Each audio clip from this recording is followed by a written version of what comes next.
মা ইলিশ সংরক্ষণ অভিযান বিষয়ে বিস্তারিত জানাতে চাঁদপুর লঞ্চঘাট এলাকা থেকে আমাদের সাথে যুক্ত হচ্ছেন প্রতিনিধি বিল্লাল ছালি। বিল্লাল ছালি, নিশ্চয়ই শুনতে পাচ্ছেন। মা ইলিশ সংরক্ষণ অভিযান কেমন চলছে চাঁদপুরে, আমাদেরকে জানাবেন।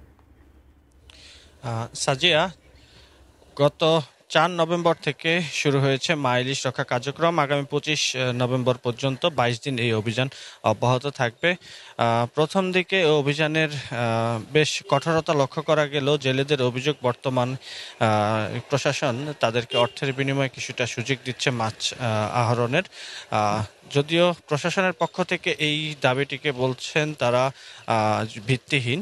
তারা বলছেন অভিযান তারা 80 ভাগ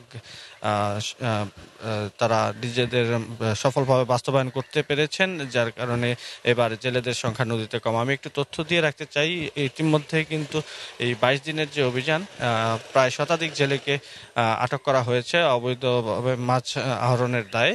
এর মধ্যে 70 জন জেলেকে বিভিন্ন মেয়াদে সাজা দেওয়া হয়েছে, অন্যান্যদেরকে নগদ জরিমানা আদায় করা হয়েছে তাদের কাছ থেকে। এছাড়াও জেলেদেরকে এই অভিযানে, যেহেতু তারা বেকার, প্রায় ৪৫,৬১৫ জন জেলে আছে চাঁদপুরে, তাদেরকে খাদ্য সহায়তা হিসেবে সরকারিভাবে 25 কেজি চাল পৌঁছে দেওয়া হয়েছে তাদের হাতে। তারপরও জেলেরা বলছেন যে প্রশাসনের যে প্রথম দিকে যে নজরদারি ছিল তা বর্তমানে নেই। রাতের আধারে প্রশাসন তাদেরকে সুযোগ দিচ্ছে।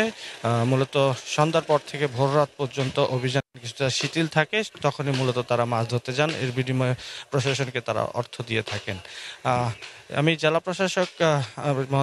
জেলা প্রশাসকের সাথে কথা বলেছিলাম। তিনি জানিয়েছেন যে তিনি এখনো বিশেষ অভিযান পরিচালনা করছেন, জেলেদের সাথে কথা বলছেন, তাদের মধ্যে সচেতনতা বৃদ্ধির জন্য উদ্বুদ্ধ করার চেষ্টা করছেন। তারা জেলেদের কাছে গিয়ে বোঝানোর চেষ্টা করছেন যে আর মাত্র অল্প কয়েকদিন বাকি আছে, তারপরে এই অভিযান শেষ হয়ে যাবে।